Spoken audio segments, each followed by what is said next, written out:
Saudara, setelah menjalani sekolah dari rumah sejak Juli lalu, kini siswa sekolah di Nagan Raya mulai melaksanakan sekolah tatap muka. Hal itu menyusul ditetapkan kabupaten tersebut sebagai zona kuning COVID-19. Prasiswa mengaku senang dapat bersekolah normal kembali.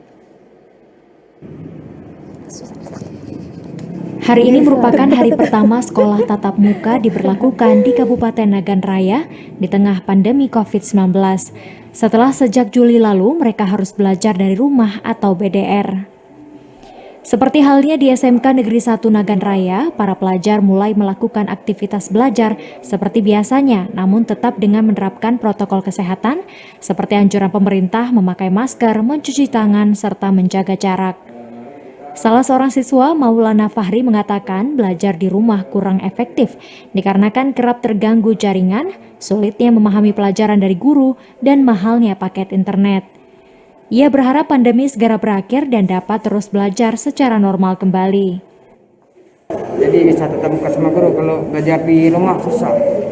Susahnya kenapa? Karena kurang paham, nggak ada dikasih pengertian sama gurunya.